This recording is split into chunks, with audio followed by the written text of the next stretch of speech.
오늘의 주요 뉴스입니다. 주가 조작 사태의 핵심 인물인 프로골퍼 안모 씨의 부친을 통해 거액을 투자한 피해자 일부가 자신도 모르는 사이 수십억 원의 대출 피해를 본 것으로 확인됐습니다.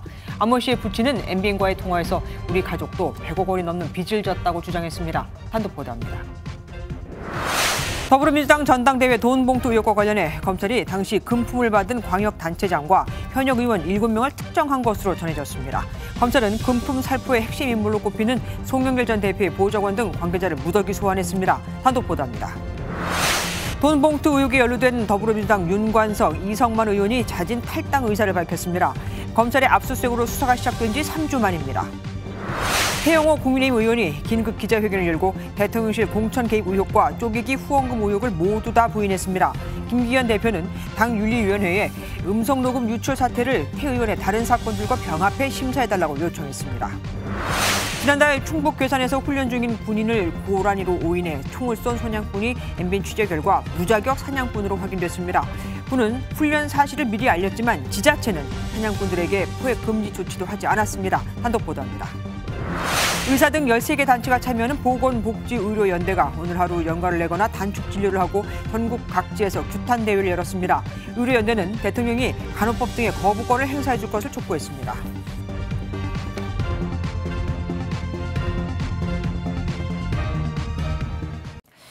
내가 내 명의의 계좌와 핸드폰을 준 건 맞습니다. 하지만 내가 알지 못하는, 만든 적이 없는 또 다른 계좌로도 손해가 막심합니다. SG발 주가 폭락 사태 피해자들은 투자 원금뿐 아니라 본인도 모르는 대출 피해까지 호소하고 있죠. MBN이 만난 한 피해자 역시 본인 몰래 계좌가 개설됐고 여기서 수십억 원의 대출이 실행돼 빚더미에 앉았다며 실제 피해 상황을 증언했습니다. 이 피해자는 누구 소개로 여기를 믿고 투자했던 걸까요? 이번 사태의 핵심 인물인 프로골퍼 안모 씨의 부친 소개였던 것으로 확인됐습니다. 강원 홍천의 유지로 알려진 모 유명 가구업체 회장입니다. 박은채 기자가 단독 보도합니다. 지난해 2월 주식에 문외한이던 A씨는 높은 수익률을 말하는 프로골퍼 안모 씨 부친의 권유로 지인과 함께 수십억 원을 투자했습니다. A씨는 이후 안 씨 부친을 통해 알게 된 라더견 대표 측에 새 휴대폰 개통을 위해 신분증을 건넸습니다. 설마 하다가도 앱에 찍히는 수익률과 통장에 들어오는 수입을 보고 안심했습니다. 제 계좌를 만들어 거기다가 그 금액을 두고 있었어요. 그래서 더 반대로 신뢰를 한 거죠. 하지만 투자는 원금뿐만이 아니었습니다. 본인이 몰래 대출을 받은 투자 손실이 현재는 감당할 수 없는 빚으로 돌아왔습니다. 신분증만 있으면 그걸로 그냥 그 계좌로 사는 정도 이것만 알았지 대출을 이렇게 해서 한다는 건 꿈에도 몰랐죠. 그 원금의 몇 배 빚이 남아있는 거죠. 다른 투자자들 상황도 비슷합니다. 대출 받는 걸 몰라요. 대출 받는 데는 사건이 좀 끝나고 알겠네요. 피해자들은 라 대표 측에 사기 배임 정황이 있다며 검찰에 몰수 보전 신청을 요청하고 폭락 전 주식을 대량 매도한 키움증권 김익래 회장을 수사하라며 진정서를 준비 중입니다. MBN 뉴스 박은채입니다. 이 피해자에게 투자를 권유한 프로골퍼 안모 씨의 부친에게도 전화를 해봤습니다. 하지만 그는 본인도 피해자라고 주장했죠. 이번 폭락 사태로 100억 원이 넘는 빚을 지게 됐다면서 말입니다. 하지만 그럼에도 피해자들은 여전히 아들 안 씨를 주요 피해자로 보고 있었습니다. 이유가 뭘까요? 이규현 기자가 단독 보도합니다. 라더견 대표를 도와 유명 연예인과 의사 등 투자자들을 끌어모은 프로골퍼 안모 씨. 안 씨의 아버지 A 씨는 MBN과의 통화에서 가족 모두가 이번 사태로 100억 원 빚더미에 앉은 피해자라고 주장했습니다. 원금 빼고 빚이 남은 게 제가 제하고 집사람하고 한 40억 정도 되고요. 우리 아이가 한 80억인가 90억 되는 것 같아요. 처아집 쪽에 한 30억 정도 된다고 그래요. 안 씨 아버지는 아들이 재작년 2월쯤 자신에게 골프 레슨을 받던 의사를 통해 라 대표를 알게 돼 투자를 권유받았다고 설명했습니다. 레슨 올 때마다 제가 풀어나는 걸 보여준 모양이에요. 근데 그때 코로나 때문에 상당히 어려웠거든요. 당시 1억 원을 투자해 수익을 본 안 씨 소개로 다른 가족들도 돈을 투자했다는 겁니다. 하지만 피해자들은 여전히 안 씨가 주가 조작에 가담했다고 보고했습니다. 안모 씨의 투자 권유로 인해서 투자하신 분들이 너무나 많고 그분들의 수익에 대한 수수료를 가져간 것 자체도 굉장히 또 많은 수익을 본 부분이 있고. 검찰은 안 씨를 피의자로 입건해 수사하고 있습니다. MBN 뉴스 이규현입니다. 금융감독원이 이와 관련된 키움증권에 대한 재조사에 착수했습니다. 거래를 원칙에 맞게 처리했는지, 또 대주주인 김익래 다우 키움그룹 회장이 지분을 고점에서 매도하는데 키움증권이 이용된 정황이 있는지 들여다보기 위해서입니다.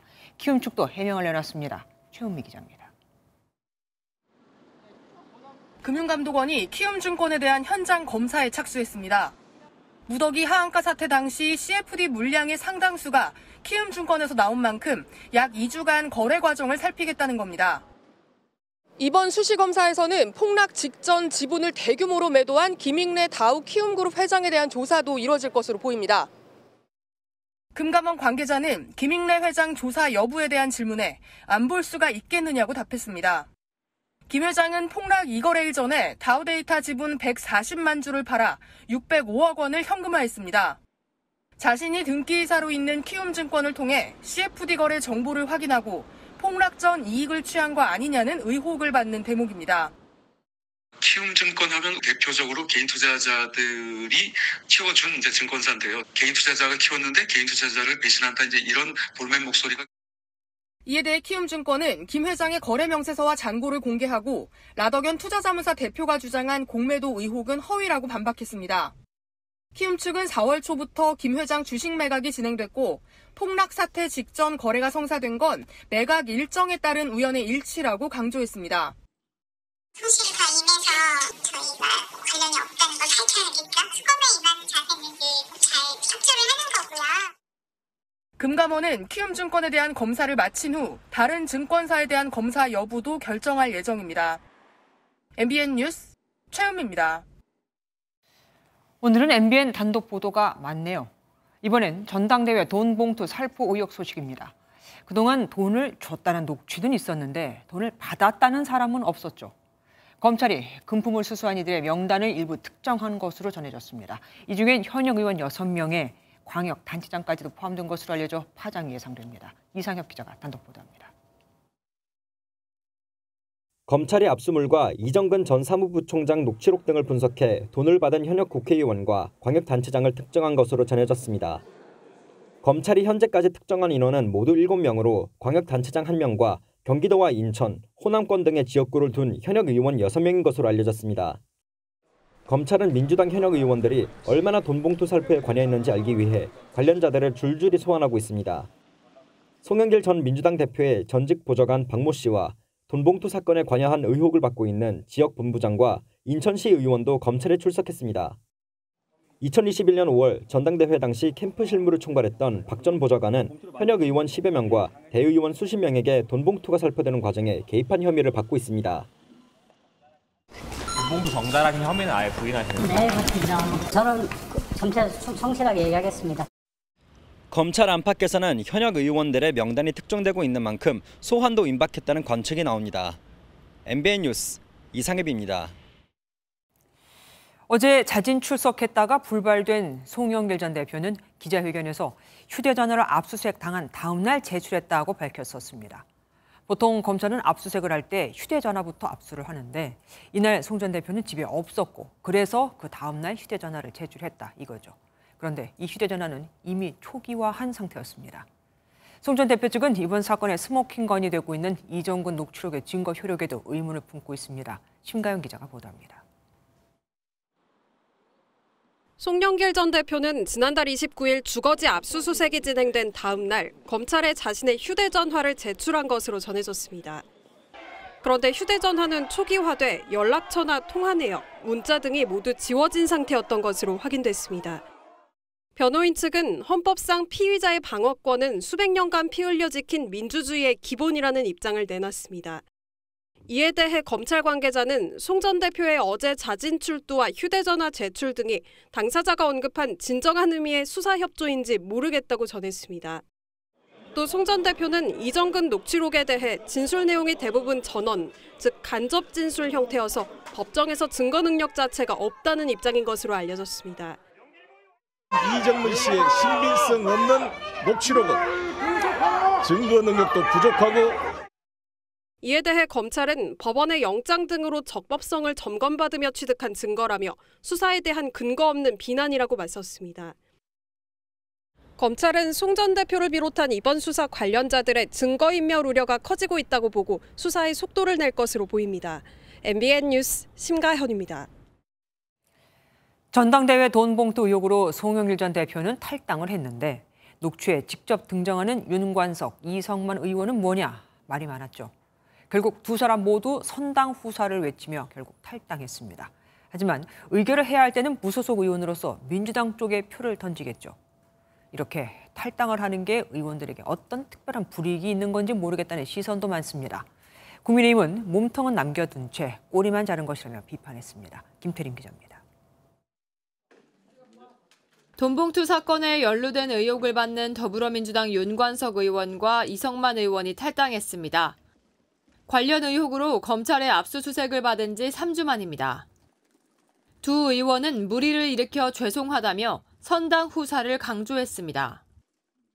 저는 오늘부로 선당 후사의 마음으로 민주당을 탈당하기로 결단을 내렸습니다. 이번 사태의 원인으로 정치검찰을 지목하며 진실을 밝히겠다고도 강조했습니다. 법적 투쟁으로서 진실을 밝혀나가는데 최선을 다하도록 하겠습니다. 마땅한 방법이 없다며 두 의원의 거취에 대해 미온적 태도를 보였던 민주당 지도부는 내부 비판이 거세지자 직접 설득에 나선 걸로 알려졌습니다.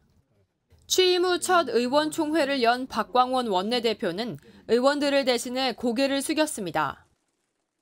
오늘 탈당을 계기로 더불어민주당은 당내 선거에서의 공정성과 투명성을 확보하기 위한 철저한 방안을 마련할 것입니다. 국민의힘은 꼬리 자르기 시즌2라며 이미 재판에 넘겨진 이재명 대표를 겨냥했습니다. 윤관석, 이성만 의원에게 했듯이 이재명 대표에게도 동일한 잣대를 대십시오. 돈봉투 의혹이 담긴 녹취록에 등장한 인사들이 모두 탈당한 가운데 민주당은 쇄신 의원총회를 잇따라 열고 이번 사태 돌파구 마련에 나설 예정입니다. MBN 뉴스 김태림입니다. 이재명 더불어민주당 대표는 윤관석, 이성만 두 의원 탈당과 관련한 취재진들의 질문에 말을 아꼈습니다. 왜 이 대표는 사법 리스크가 정치 탄압이라면서 탈당을 안 하고 이들만 탈당을 하게 했느냐는 의문이 많자 기자들이 이 대표에게 직접 탈당을 권하셨습니까? 라고 물었거든요. 이 대표, 하지만 답 대신 태영호 문제는 어떻게 되느냐고 되물었습니다. 얼마 전 비슷한 상황에서도 김연아 전 의원을 거론했었죠. 물타기 화법이다, 반문 대응이다, 여러 지적이 나옵니다. 안보람 기자입니다. 어제 저녁 윤관석, 이성만 두 의원을 만난 이재명 더불어민주당 대표. 두 의원 스스로 거취를 결단한 거라고 못 박았습니다.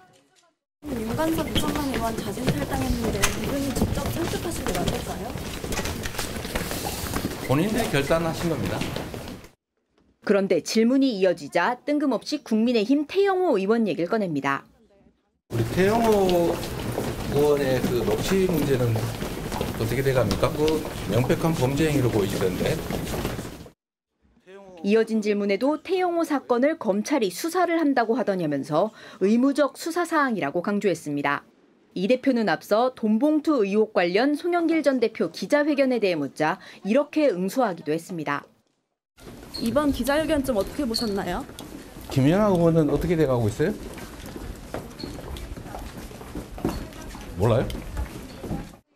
검찰의 편향 수사와 야당 탄압을 부각하려는 의도로 풀이됩니다. 다만 민주당 내부에서조차 부적절한 프레임 전환 시도라는 평가가 나옵니다. 당 대표로서 사태를 수습하고 진정성을 보여야 할 텐데 자칫 물타기용 발언으로 비칠 수 있다는 지적입니다. MBN 뉴스 안보라입니다. 공천 녹취 파문을 일으킨 태영호 국민의힘 최고위원. 이번엔 후원금 쪼개기 의혹이 제기됐습니다.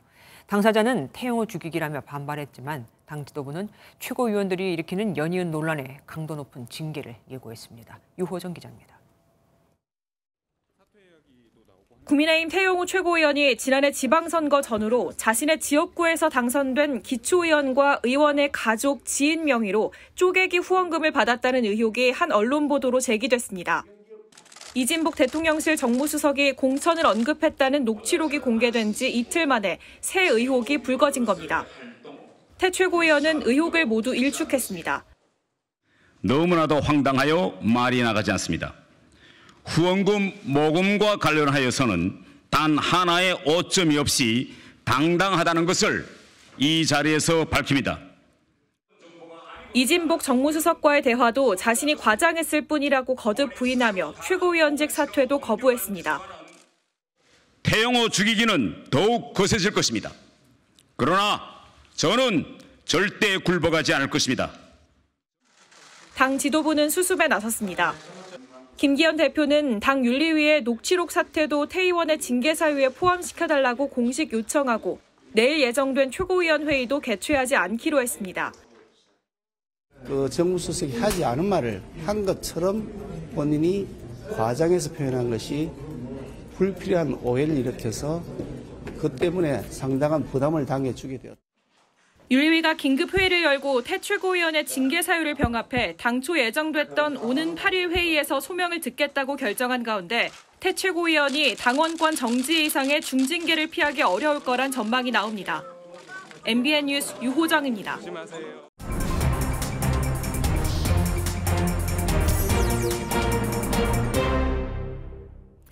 정치 톡톡 시간입니다. 이혁근 기자와 함께합니다. 어서 오십시오. 첫 번째 주제 보겠습니다. 네모네모 열창. 그런데 뒤에 윤석열 대통령이 있습니다. 대통령이 부른 노래 얘기인가 보죠? 네, 맞습니다. 아시는 것처럼 윤 대통령은 한미정상회담 만찬장에서 팝송 아메리칸 파이를 불렀죠. 그랬죠. 이 과정이 즉흥적으로 진행됐다는 발언이 어젯밤 대통령실과 여당 지도부 사이 만찬에서 나왔습니다. 전주의 국민의힘 원내대변인은 바이든 미국 대통령이 무대에서 노래를 부르라고 해서 윤 대통령이 굉장히 당황했다며 사전에 조율된 게 아니었다고 덧붙였습니다.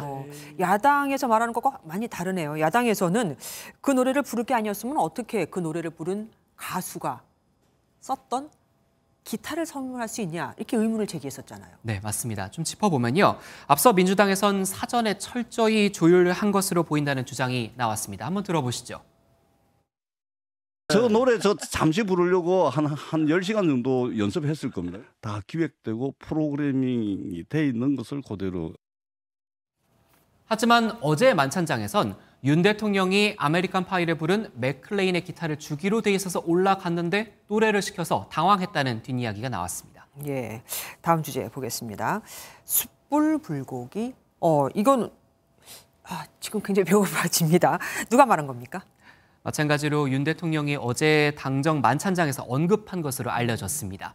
나흘 뒤에 기시다 일본 총리가 우리나라를 찾는데 이때 숯불 불고기를 기시다 총리에게 대접하겠다는 건데요. 만찬 참석자는 일본은 스키야키, 즉 전골 위주의 조리법인데 불고기를 숯불에 굽는 건 우리나라의 독특한 조리법이라는 말이 나왔다고 전했습니다.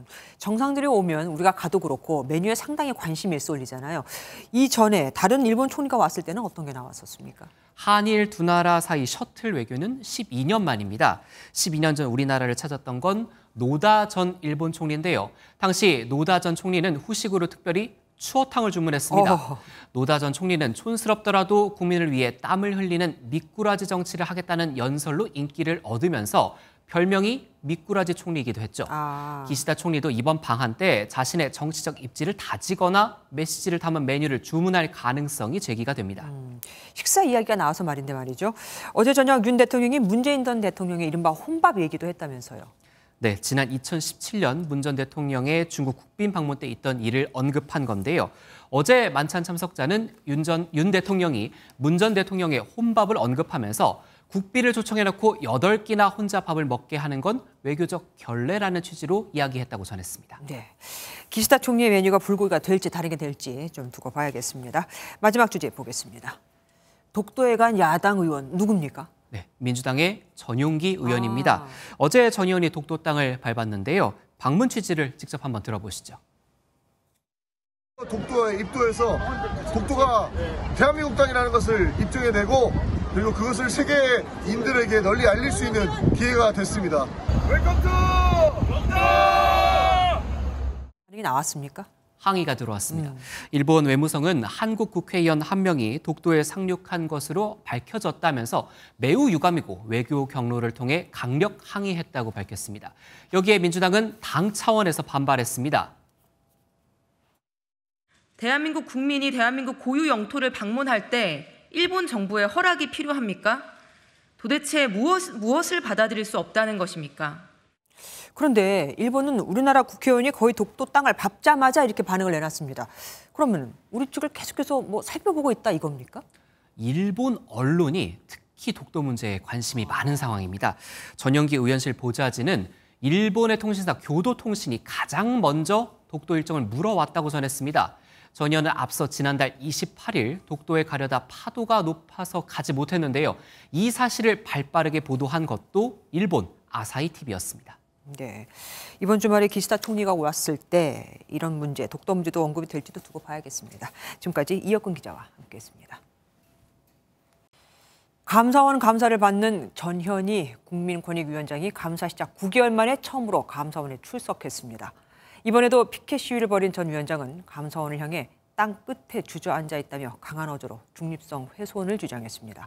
감사 막바지인데 이번 출석이 영향을 줄까요? 안병수 기자입니다. 피켓을 들고 감사원 앞에서 10여 분간 시위에 나선 전현희 국민권익위원장. 지난해 감사원이 근무 태만과 추미애 전 법무부 장관 아들의 군 특혜 의혹에 대한 유권 해석 개입과 관련해 감사에 착수한 이후 처음으로 출석한 겁니다. 대심 제도를 통해 감사위원들에게 자신의 입장을 직접 소명하기 위한 겁니다.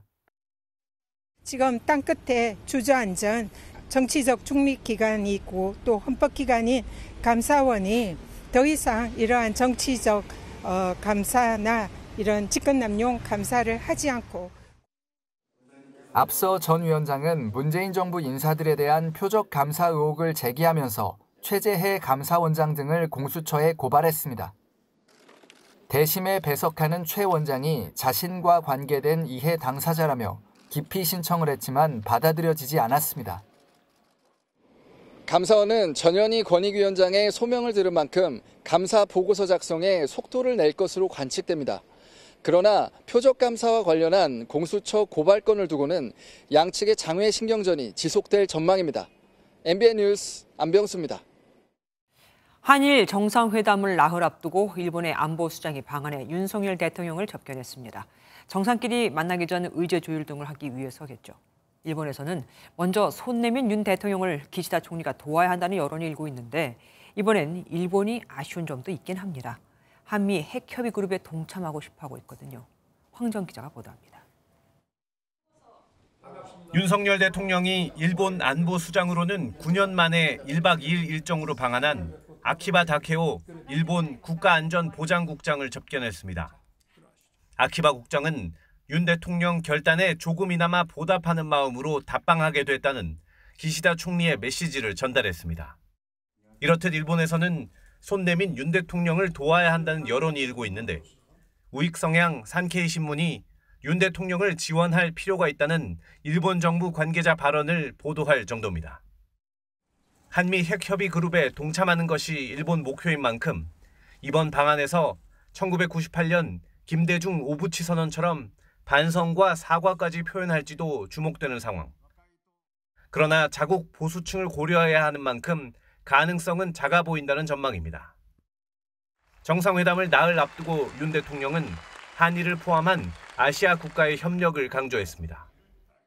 한국은 세계 최고의 생산 기술과 제조 역량을 보유한 핵심 파트너로서 아시아 국가들과 협력 공급망을 구축하는 데 적극 참여하겠습니다. 정상회담 다음 날 기시다 총리는 국내 5대 그룹과 경제단체장을 별도로 만나 반도체, 배터리 등 전략산업 분야에서의 양국 협력 방안을 논의합니다. MBN 뉴스 황지연입니다. 한미가 미국의 확장 억제 역량을 총동원하는 워싱턴 선언을 채택한 이후 북한의 반응이 연일 심상치 않죠. 이번엔 한미 양국 정상을 겨냥해 화형식을 진행했다고 합니다. 김태희 기자가 보도합니다. 북한 관영 매체 조선중앙통신은 악의 제국 미국과 동족 대결에 환장한 괴뢰 역적 패당을 단호히 징벌하기 위한 청년 학생들의 복수 결의 모임이 2일 신천 박물관에서 진행됐다고 보도했습니다. 이어 참가자들이 침략자 도발자들의 허수아비를 불살라버리는 화형식을 단행했다고 전했습니다. 윤석열 대통령과 조 바이든 미국 대통령을 본뜬 허수아비를 불태운 것으로 보입니다. 북한은 화형식 영상이나 사진은 따로 공개하지 않았습니다. 북한이 남한에 대한 적개심을 표출하고자 화형식을 진행했다고 밝힌 건 2012년 4월 27일 이후 11년 만입니다. 북한은 같은 해 이명박 전 대통령의 이름이 적힌 모형물을 총으로 쏘는 영상을 공개하기도 했습니다. 또 2015년에는 박근혜 전 대통령을 본뜬 모형을 사격 관역으로 이용해 훈련 중인 모습을 보여주기도 했습니다. 화형이라는 것은 가장 큰 그런 적대감을 표현하는 하나의 방법이 될 수 있는 것이고요. 그것을 통해서 북한 내부의 긴장감을 계속 유지하려고 하는 그런 의도도 있다라고 생각합니다. 한미 정상회담 워싱턴 선언 이후 북한은 연일 반발 수위를 높이고 있습니다. MBN 뉴스 김태희입니다. 지난달 충북 괴산에서 사냥꾼이 군인을 고라니로 착각해 5인 사격을 했다는 내용 단독으로 보도해드렸었죠. 그런데 MBN 취재 결과 총을 쏜 사냥꾼은 다른 사람의, 그러니까 유해 짐승 포획에 나선 공인 사냥꾼의 총을 빌린 상황이었습니다. 한마디로 무자격자였던 거죠. 백길중 기자가 단독 보도합니다. 충북 괴산에서 군인이 총에 맞았다는 신고가 접수된 건 지난달 11일 밤 11시 15분쯤. 야산에서 훈련 중인 병사가 사냥꾼 A씨가 쏜 옆탄에 왼쪽 턱을 맞은 겁니다. 사고 현장은 이렇게 나무에 가려 시야가 제한적인데요. 사냥꾼은 이곳에서 40m 정도 떨어진 뒷산에서 소리가 나자 고라니로 착각해 사격했다고 진술했습니다. 중상을 입은 병사는 현재 국군 외상센터에서 수술을 받고 4주째 회복 중입니다. 당시 경찰은 사냥꾼이 유해조수 피해 방지단 소속이라고 밝혔는데 농작물 피해를 막기 위해 야간 포획에 나섰다 실수로 병사를 맞췄다는 설명이었습니다. 유해조수 피해 방지단이라 해서 그 야간에 주로 활동을 해요. 좀 등록이 돼 있는 분인가요? 네, 그렇죠. 등록이 돼 있고. 하지만 MBN 취재 결과 A씨는 피해 방지단 소속 B씨와 함께 사냥에 나선 무자격 사냥꾼으로 확인됐습니다. B씨가 경찰에서 지급받은 총기를 A씨에게 무단으로 빌려줬는데 A씨가 이 총기로 포획 활동을 하다 사고를 낸 겁니다. 총기를 빌려준 B씨를 업무상 과실치상 등의 혐의로 입건한 경찰은 자격도 없이 남의 총기로 사고를 낸 A씨도 입건해 조사 중입니다. MBN 뉴스 백길종입니다. 문제는 또 있었습니다. 사고 장소는 유해조수 방지단이 수시로 오가는 곳 때문에 사격을 할 때는 군과 겹치지 않게 서로 연락을 해야 하는데, 그런데 사고 당시 군은 인근 지자체에 훈련한다는 사실을 통보했음에도 지자체가 유해조수 피해 방지단의 엽사들에게는 군 훈련 사실을 알리지 않았던 것으로 확인됐습니다. 이시열 기자가 단독 보도합니다. 5인 사격 사고가 난 군부대가 유관기관에 보낸 공문입니다. 4월 11일부터 사흘간 괴산, 음성 등 충북 일대에서 훈련을 한다는 내용입니다. 공문을 받은 지자체는 유해조수 피해 방지단의 등록 사냥꾼들에게 해당 기간 포획 금지를 안내하게끔 돼 있습니다. 어디 지역에서 군사훈련을 하니까 그 지역에서는 그 자제를 해달라고 문자가 와요. 하지만 담당 부서인 괴산군청 환경과가 이를 알리지 않아 피해를 막지 못한 것으로 확인됐습니다. 포획 활동을 금지하기엔 훈련 지역이 너무 넓다는 게 이유였습니다.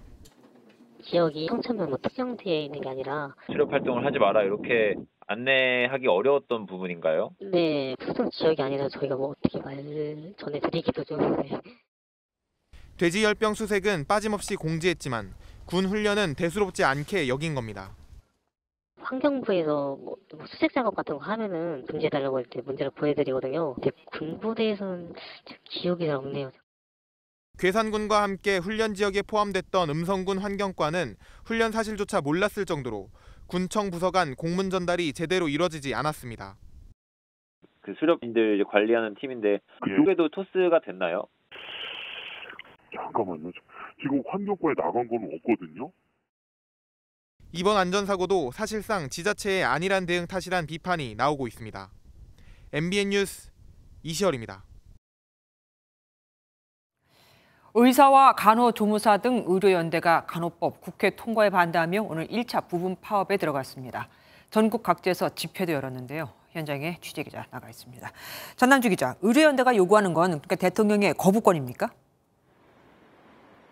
네, 그렇습니다. 오늘 1차 부분 파업은 의사와 간호조무사들이 연가를 내거나 단축 진료를 하는 등의 방식으로 진행됐습니다. 이들이 파업에 나선 이유는 간호법과 의료법 개정안에 반발하면서 대통령의 거부권 행사를 촉구하기 위해서입니다. 상식적으로 볼 때 잘못된 것을 바로 잡아달라는 것입니다. 간호법은 국회에서 다시 논의해야 합니다. 간호법 재논의가 안 된다면 오는 17일 총파업을 강행하겠다는 입장입니다. 오늘 전국 동시다발적 집회에는 약 2만 명 정도가 참석했다는 게 의료연대 측 주장입니다. 여기에 전공의까지 참여하면 타격이 큰데 일단은 신중한 태도라면서요. 네, 대형병원 응급실 등 필수 의료 분야에 근무하는 전공의들까지 파업에 동참하면 병원 진료에 큰 타격을 입게 됩니다. 실제로 지난 2020년에 70%가 넘는 전공의가 단체 행동에 나서면서 의료 현장에 타격이 컸습니다.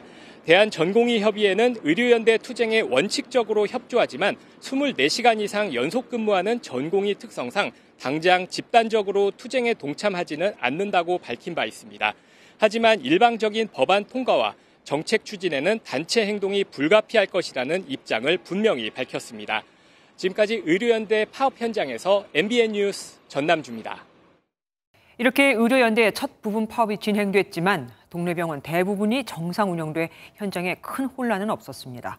하지만 일부 단축 진료를 한 병원이 있었겠죠. 그곳 환자들은 발길을 돌려야 했습니다. 최희지 기자가 취재했습니다. 의료계 부분 파업 첫날, 진료 현장에 큰 차질은 없었습니다. 병원이 파업해서 시간이 축소되는지 잘 몰랐었고 체감이 잘 안 되는 것 같습니다. 전국의 병원 30여 곳을 무작위로 선정해 파업 참여 여부를 물었지만 참여한다는 병원은 없었습니다. 그러니까 참가할 거냐 안 할 거냐 뭐 그 여부를 여쭤보는 건가요? 저희는 참가하시는 분은 없어서요. 의료연대가 혼란을 최소화하기 위해 집회를 오후 5시 이후로 잡았고 참여 여부나 시간을 자율에 맡겼습니다. 하지만 일부 병원에서는 단축 진료를 하기도 했습니다. 이곳은 경기도 성남의 한 병원입니다. 평소 같으면 6시 30분까지 진료를 보지만 파업 참여를 위해 4시까지만 진료를 본다는 문구가 붙어 있습니다. 예상치 못한 진료 시간 단축에 발걸음을 돌리는 환자도 있었습니다. 왜냐면 오늘 저희가 4시에 여의도 가야 돼서 투쟁해야 되거든요. 그래서 내고 오셔. 만약에 안 되시면 보건복지부는 보건의료 재난위기 관심 단계를 발령하고 대한병원협회에 진료시간 확대와 24시간 응급의료 체계 유지를 요청했습니다. MBN 뉴스 최희지입니다. 일을 했지만 돈은 받지 못한 근로자가 지난해에만 24만 명이 됩니다. 웬만한 소도시 인구 수준이죠. 체불 금액은 1조 3천억 원이 넘고요. 그래서 정부가 칼을 빼들었습니다. 3개월 이상 월급이 밀린 사업주에겐 대출을 제한하는 등의 방법을 쓰기로 한 겁니다. 박유영 기자가 보도합니다. 4개월째 월급을 받지 못해 생활자금 대출로 버티고 있는 40대 가장 A씨. 4,500은 나가는 거죠. 집 대출도 있고 카드로 계속 쓰다 보니 카드 값이 더 나오게 되고. 곧 주겠다는 회사 말만 믿고 공짜 노동을 했지만 돌아온 건 빈손 해고였습니다. 매달 물어봤어요. 믿고 기다려달라. 이런 식으로 얘기를 해서 이제 억울하기도 하고 배신감도 느끼고. 임금 체불업자는 지금도 형사처벌의 명단도 공개되지만 체불액은 매년 1조 3천억 원이 넘고 피해 근로자는 연 24만 명을 상회합니다. 제재 실효성이 떨어진다는 지적이 나오는 이유입니다. 체불은 근로자 개인뿐만 아니라 그 가족의 생계까지 위협합니다. 상습 반복 체불 사업주에 대해서는 신용 제재와 같은 경제적 제재를 강화하겠습니다. 정부는 1년에 석 달 이상 임금을 주지 않거나 체불액이 3천만 원이 넘으면 상습 체불로 보고 대출이나 카드 발급에 불이익을 주겠다고 밝혔습니다. 또 국가나 지자체 지원 사업 참여를 제한하고 재산을 숨기거나 출석을 거부하면 체포와 구속 등 강제 수사하겠다는 방침입니다. MBN 뉴스 박영입니다. 그동안 남성 공무원들만 하던 숙직을 여성 공무원들도 똑같이 할 수 있도록 근무 체계를 개선하는 지자체들이 늘고 있습니다. 여성 공무원이 많아지면서 형평성 논란이 생긴 건데 찬반 의견은 여전히 분분합니다. 김명현 기자가 취재했습니다. 세종시청 내 당직실입니다. 소파와 테이블은 물론이고 최근에 생긴 여성 전용 휴게실에는 침대와 침구류가 갖춰져 있습니다. 한쪽에는 이렇게 범죄 예방 효과를 높이기 위한 비상벨과 CCTV도 설치되어 있습니다. 세종시가 이달부터 여성 공무원들도 남성 공무원들과 동일하게 오후 6시부터 다음 날 9시까지 숙직을 설 수 있도록 했습니다. 3년 전 45.1%였던 여성 비율이 올해는 48.8%로 늘어 남녀 직원 간 근무 주기에 차이가 벌어졌기 때문입니다. 남녀 당직 주기가 최대 7개월 정도 차이가 나고 있습니다. 양성 평등 사회로 가는 분위기에서 저희 공직사에서도 이런 문화에 같이 동참하고자 직원 대상으로 설문조사를 했더니 70%나 찬성했습니다. 임신한 여성 공무원들 같은 경우에는 배제를 해주신다고 하셔서 같이 하는 것도 나쁘지 않다고 생각하고 있습니다. 음주나 좀 우울하신 분들도 전화를 많이 해서 조금 이런 민원도 분담을 하고 조금 좀 나은 평등한 조직 문화가 개선될 수 있었으면 하는 의견입니다.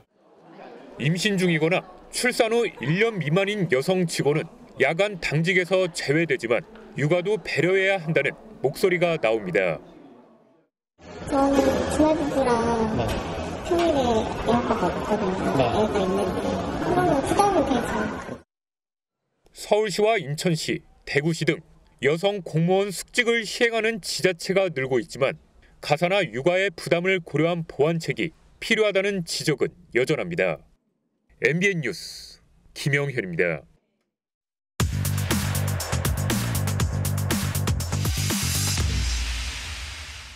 사회기자님 정태웅. 한범수입니다. 첫 번째 키워드입니다. 백윤식 씨 배우죠? 네. 네, 에세이를 냈나요? 아니요, 정확히 말하면 백윤식 씨의 전 연인 에세이에 백 씨가 등장한 겁니다. 전 연인이라고 하니까 어렴풋하게 기억이 납니다. 가물가물하시죠? 네. 한번 설명드릴게요. 2013년으로 거슬러 올라가는데요. 백 씨와 방송사 기자 A 씨의 교제 사실이 알려진 거죠. 당시 나이 차이가 30살이나 돼서 더 관심을 모았었고요. 네, 헐리우드 배우 같다 이런 말도 나왔었는데 네. 해피엔딩으로 안 끝났었죠, 백 씨? 맞아요. 네. 이별 과정 또한 순탄치 않았습니다. 백 씨에게 다른 여자가 있다. 또 백 씨의 아들에게 본인이 폭행당했다면서 관련 기자회견까지 자청했다가 돌연 취소하는 해프닝도 당시 있었고요.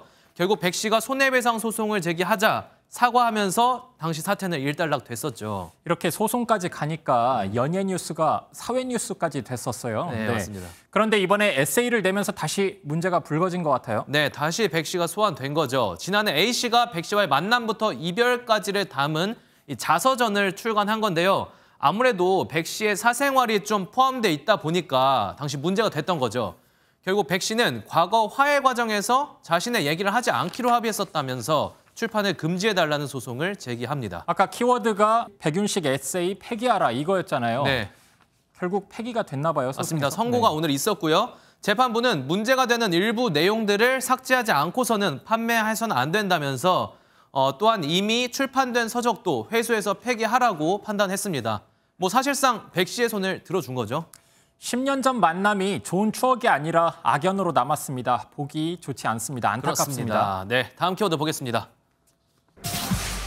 경찰 찾아오면 이렇게 해라. 누군가 작당 모의 할 때 나올 법한 말인데. 네, 숙박업소 주인이 손님한테 이런 말을 했습니다. 네. 자, 경찰이 찾아오면 친구 집 온 거라고 해주세요.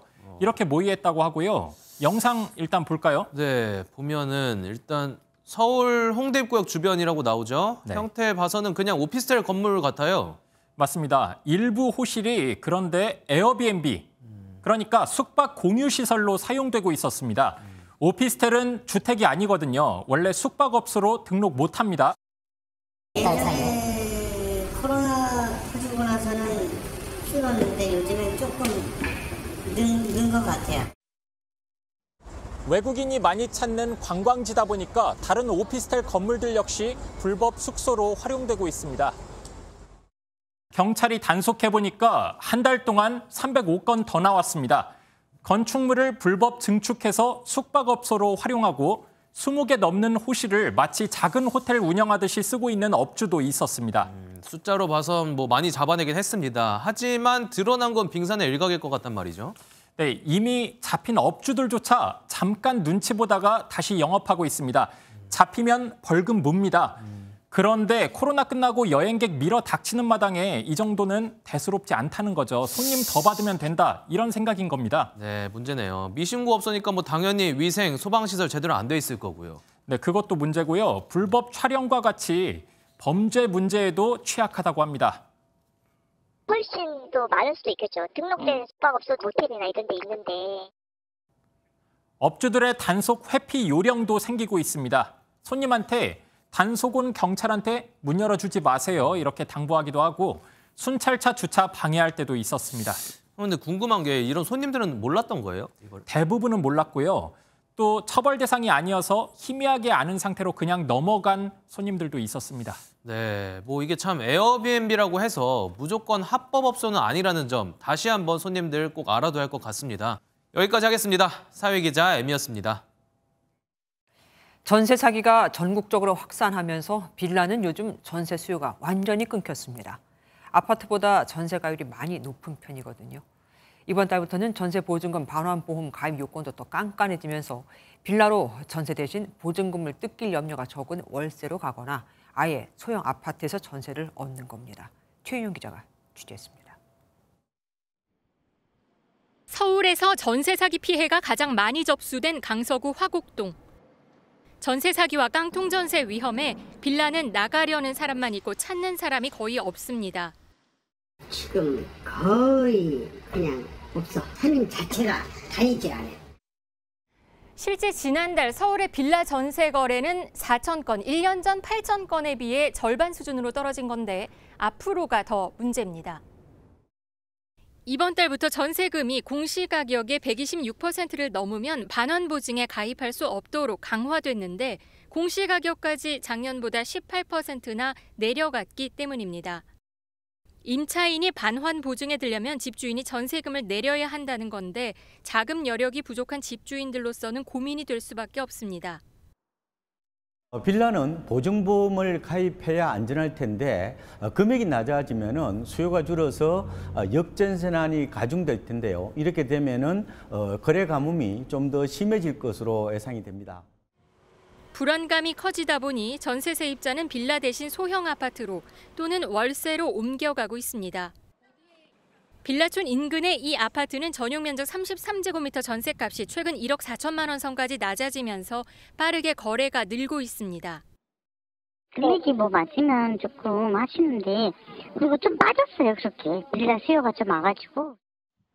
불안감에 월세를 찾다 보니 지난달 서울 아파트 월세 가격 지수도 역대 최고를 기록했습니다. MBN 뉴스 최윤영입니다.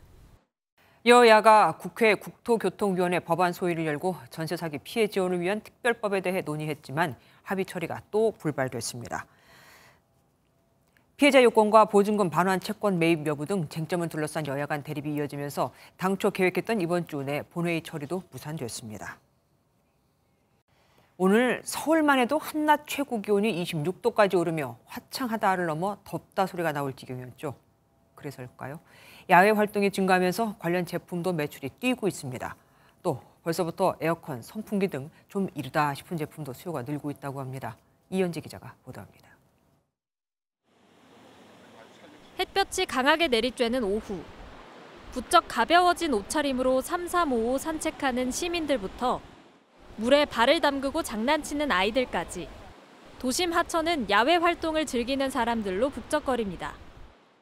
요새 햇빛도 많이 나고 예전보다 따뜻해져서 확실히 야외 활동도 많이 하고. 따뜻한 날씨에 나들이 객이 늘면서 아웃도어나 등산복 등 관련 매출도 크게 증가했습니다. 조금 빨리 찾아온 더위에 소비자들은 때이른 여름 준비에도 한창입니다. 가전 매장에는 에어컨과 선풍기를 찾는 손님 발걸음이 이어지는가 하면 이미 판매 완료된 상품도 있습니다. 에어컨, 선풍기 등 여름 가전을 찾는 사람들이 늘며 매출도 껑충 뛰었습니다. 냉방 가전을 찾는 고객님들이 많아지셨고요. 시기가 지금 많이 빨라졌습니다. 다가오는 7월까지 예년보다 기온이 높을 것으로 예상되는 상황이라 당분간 소비자들의 여름 쇼핑은 계속될 것으로 보입니다. MBN 뉴스 이현재입니다. 5월은 바다 향을 가득 머금은 멍게가 제철이죠. 올해는 생산량이 지난해보다 훨씬 더 크게 늘었는데 어쩐 일인지 소비는 뚝뚝 떨어지고 있습니다. 후쿠시마산 멍게가 들어올 것이라는 괴담 때문입니다. 하지만 이 지역 수산물은 이미 2013년 9월부터 수입이 금지되어 있습니다. 장명훈 기자입니다. 경남 통영 앞바다에서 자란 멍게가 줄줄이 올라옵니다. 지난달부터 본격 출하가 시작되면서 수산시장 수조엔 멍게가 가득합니다. 특유의 향에 제철을 맞아 찾는 손님이 많은 때지만 올해는 인기가 예년 같지 않습니다. 여기 와서 일부러 이걸 집에서 드시려고 사시는 거는 좀 줄어든 거는 같아요. 온라인상에서 후쿠시마산 멍게가 수입되고 있다는 괴담이 돈데다 일본이 오염수 방류를 결정하면서 국산 멍게까지 소비가 위축된 겁니다. 여기에 흉작이었던 지난해보다 생산량이 3배 가까이 늘어나면서 가격은 크게 떨어졌습니다. 통영에서 올라온 제철 멍게입니다. 멍게 산지 가격은 킬로그램당 2,400원 수준으로 지난해 대비 약 34%가량 떨어졌습니다. 수산단체들은 온 오프라인 쇼핑몰을 통해 제철 멍게를 최대 50% 할인 판매하는 등 대대적인 판촉에 나설 예정입니다. 멍게의 경우는 피낭류 특성상 제철에 생산을 하지 않으면 폐사가 일어납니다. 생산을 하지 못하면 결국은 2년 동안 고생한 보람이 하나도 없게 되는 거죠. 멍게는 수입산 대부분이 일본에서 들어오지만 후쿠시마산은 수입이 금지됐고 다른 지역 멍게는 보통 겨울철에 수입됩니다. MBN 뉴스 장명훈입니다. 중국에서는 음력설인 춘제와 5월의 노동절, 10월의 국경절 이렇게 세 가지를 중요한 연휴로 꼽습니다. 그런데 언제부터인지 이 시기만 되면 중국 국장과는 애국주의 영화로 도배가 되고 있습니다. 미군을 크게 무찌르거나 중국이 세상을 구한다는 그런 내용들이죠. 베이징에서 윤석정 특파원이 돌아봤습니다. 서방의 견제 속에 중국이 자체 스텔스 전투기를 개발하는 과정을 그린 영화 장공의 왕의 한 장면입니다. 미국으로부터 첨단 기술 견제를 받는 중국의 현 상황을 떠올리게 합니다. 哎呀，说不上来溢于言表，就是反正因为我已经看第2遍了，然后确实是拍得挺震撼的。然后我准备之后去上这种空军的博物馆，特别想摸一下这个飞机，就挺激动的，觉得还得再看2遍吧，最少。 이 영화는 노동절 연휴 단 사흘 동안 3억 8,100만 위안, 우리 돈 730억 원의 입장료 수입을 올렸습니다. 이 기간 전체 중국 영화 수입의 38%가 넘는 수치입니다.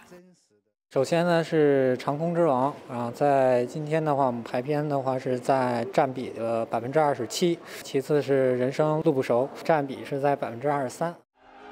미중 갈등이 본격화한 후 중국에선 연휴 때면 어김없이 애국심을 고취하는 영화들이 개봉하고 있습니다.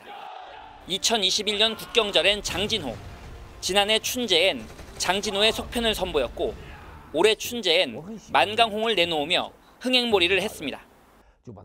그런가 하면 윤석열 대통령이 미 의회 연설에서 6.25 전쟁 당시 장진호 전투를 위대한 승리라고 언급하자 중국 CCTV는 중공군의 6.25 참전을 소재로 한 40부작 드라마를 긴급 편성해 재방송하기도 했습니다. 베이징에서 MBN 뉴스 윤석정입니다. 우크라이나와 인접한 러시아 국경지대에서 이틀 연속 폭발로 인한 열차 탈선 사고가 발생했습니다. 그간 우크라이나는 봄철 대반격을 공공연하게 예고해왔죠. 그 시작일까요? 서영수 기자입니다. 철로를 이탈한 열차가 땅에 처박혀 있고 주변에는 열차에서 떨어져 나온 파편이 나뒹굽니다. 우크라이나와 국경을 맞댄 러시아 서부 브리안스크주에서 철로가 폭발해 화물 열차가 탈선했습니다. 전날에 이어 같은 지역에서 이틀 연속 철로 폭발로 인한 열차 탈선 사고가 일어난 겁니다. 두 사고 모두 인명피해는 없었지만 해당 구간 열차 운행이 중단되면서 혼선이 빚어졌습니다. 러시아 당국은 봄철 대반격을 예고한 우크라이나 측의 소행으로 의심하고 있습니다. Они работают и ищут именно ДРГ, ищут тех, кто подорвал данное железнодорожное полотно. 우크라이나는 최근 크림반도에 있는 러시아 유류 저장고를 공격했다고 인정하기도 했습니다. 본격적인 반격을 앞둔 우크라이나가 준비 단계에서 러시아 보급 시설을 타격했다는 분석에 무게가 실리는 이유입니다. Те, що ми будемо йти вперед і деокуповувати, тут немає жодних питань. І тут не буде жодних вагань, ми це будемо робити. 우크라이나의 추가 공격 가능성이 커지면서 러시아는 곳곳에서 진행할 예정이던 5월 9일 전승절 기념 행사를 일부 지역에서 생략하기로 했습니다. MBN 뉴스 서영수입니다. 전자칠판에 글을 쓰고 태블릿 PC로 수업을 듣고 코딩을 통해 대형 로봇이 교실 안에서 움직이게 하며 영어 회화도 챗GPT가 해주는 교실. 알파 세대로 불리는 2010년 이후 태어난 아이들이 다니는 학교는 과거와 많이 달라지고 있습니다. 이미 현장에 자리를 잡기 시작한 미래교실에 장가희 기자가 다녀왔습니다. 선생님이 칠판에 적힌 글씨를 당기자 펜을 따라 움직입니다. 전자칠판에 그림도 그릴 수 있고 노트북에 있는 과제도 띄워볼 수 있습니다. 사진 같은 자료들을 전자칠판에 띄우거나 동영상 자료들을 바로 수업에 띄울 수 있기 때문에 더 몰입 있게. 코딩 수업 시간. 노트북 화면을 손으로 터치해 명령어를 확인하고 명령어 코드를 블록처럼 쌓으니 로봇이 학생들 옆으로 다가와 다양한 표정을 짓습니다. 코딩으로 로봇을 움직이게 하는 것을 배웠어요. 로봇까지 돌아다니니까 좀 더 이제 세상이 좀 발달했다고 생각해요. 움직여서 재밌는 것도 있고 여기 로봇 표정이 웃겨가지고 재밌어요. 교실 한켠의 식물 키우기도 옛 교실과 완전히 달라졌습니다. 흙에 담긴 화분 대신 앱으로 빛의 양을 조절하는 기기가 식물을 키웁니다. 이미 달라진 그리고 더 달라질 교실 풍경입니다. 디지털 시대에 걸맞는 미래 인재 육성을 위해서 다양한 솔루션을 교실 밖에서도 에듀테크는 점점 진화하고 있습니다. 챗 GPT를 기반으로 원어민 대신 AI와 영어로 소통하거나 인공지능을 탑재한 인형과 교육적인 대화를 나눌 수도 있습니다. 학령 인구 감소에도 불구하고 첨단 기술이 결합된 국내 에듀테크 시장 매출은 2025년 10조 원에 육박할 전망입니다. MBN 뉴스 장가입니다.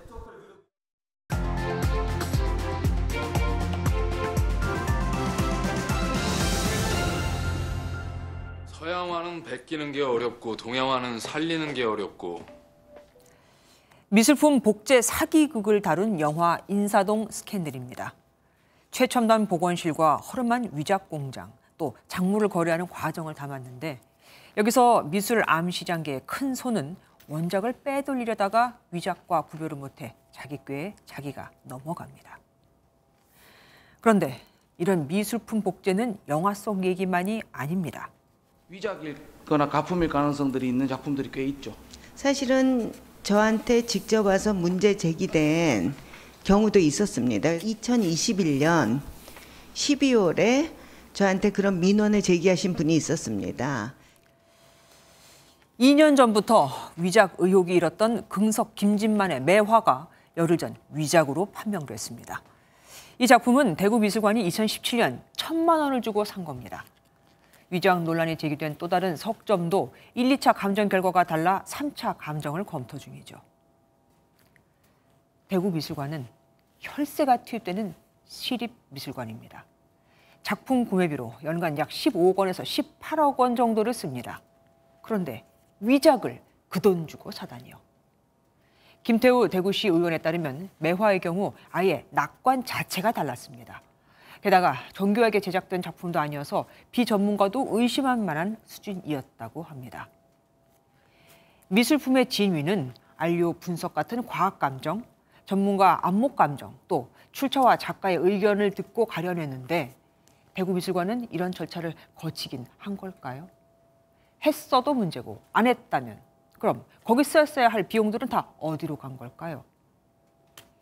대구시는 의혹이 잇따라 터진 뒤에야 특별감사를 벌인다며 부산을 떨고 있습니다. 이럴 때 하는 말이 바로 뒷북친다라지요. 우리 막 찍고 막 만들고 그런 데 아니거든. 그 이미테이션 세계도 레벨로가 있어. 대구미술관의 레벨은 어느 정도일까요?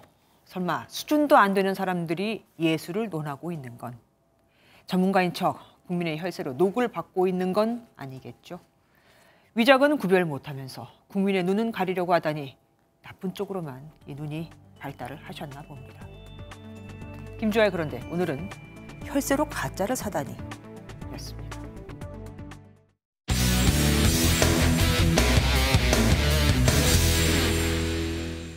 스포츠 뉴스입니다. 한국의 마스터스 GS칼텍스 매경 오픈이 내일 남서울 CC에서 막을 올립니다. 대회 사상 처음 3회 우승자가 탄생할지 관심이 높은데요. 구경호 기자가 우승 후보들을 만났습니다. 올해로 42회를 맞은 GS칼텍스 매경 오픈 트로피와 인연이 깊은 선수들이 한데 모였습니다. 나란히 두 차례씩 우승한 박상현과 이태희, 김비호의 살아있는 전설 최상호까지 구름같이 몰린 갤러리의 축하 속에 우승을 만끽한 이들 중에 올해 챔피언이 나오면 대회 사상 최초로 3회 우승자가 탄생합니다. 지난해 챔피언 김비호는 남서울 CC 최초의 2년 연속 우승자의 이름을 올리겠다는 각오입니다. 타이틀방을 해본 적이 없는데 디펜딩 챔피언으로서 꼭 2023년 GS칼텍스 매경 오픈 한번 타이틀방을 해보고 싶습니다. 코스가 달랐지만 대회 사상 첫 2년 연속 우승을 차지한 이태희와 올 시즌 평균 타수와 상금 선두를 달리는 남서울 CC의 사나이 박상현은 우승 1순위로 꼽힙니다. 항상 구름 같은 또 갤러리 분들이 너무 많이 오셔서 그거를 좀 즐기려고 좀 노력을 하고 그런 분들이 또 많으셔서 그런지 제가 항상 힘이 나는 것 같아요. 국내 최고 권위 대회인 만큼 우승자에게는 우승 상금 3억 원에 국내 투어 5년, 아시안 투어 2년 출전권이 주어집니다. 선수도 팬들도 가장 환호하는 한국의 마스터스로 불리는 올해 GS칼텍스 매경 오픈에서 새로운 역사가 쓰일지 관심이 쏠립니다. MBN 뉴스 구경호입니다. 어린이날을 앞두고 날씨가 급변하고 있습니다. 차츰 전국에 비가 내리기 시작해서 주말까지 길게 이어지겠고요. 특히 모레인 어린이날에는 한여름이나 불 법한 집중호우가 쏟아지겠습니다. 이미 제주와 남해안에는 비가 시작됐습니다. 이 비구름이 점차 내륙으로 들어오면서 내일 오후가 되면 수도권을 포함한 중부지방에도 비가 내리기 시작하겠습니다. 토요일 오전까지 제주 산지에 400mm 이상, 남해안과 지리산 부근에 50에서 150mm, 수도권과 강원 영서에도 120mm 이상의 큰 비가 예상됩니다. 바람도 강하게 불겠습니다. 앞으로 전 해안가와 제주에 순간 초속 25m 이상의 돌풍이 불어들겠습니다. 배편과 항공편 이용하는 분들은 운항 정보 잘 확인하셔야겠습니다. 내일 전국이 흐리겠습니다. 비가 내리긴 해도 기온이 크게 떨어지지는 않겠습니다. 중부지방 아침 기온은 서울이 15도, 낮 기온 26도로 오늘과 비슷하겠습니다. 남부지방은 광주가 20도, 대구 22도로 오늘보다 2, 3도가량 낮겠습니다. 비는 토요일 오전에 모두 그치겠고요. 다음 주는 대체로 맑은 날이 많겠습니다. 내셨습니다. 안녕하세요. 김주하입니다. 공정하고 신속한 MBN 뉴스, 유튜브를 통해서도 만나보실 수 있습니다. 특히 더 많은 뉴스와 라이브를 보고 싶으시다면 오른쪽을 눌러서 구독하시면 됩니다. 어렵지 않죠? 빠르고 정확한 뉴스로 계속 찾아뵙겠습니다. MBN 뉴스를 시청해주신 여러분 고맙습니다.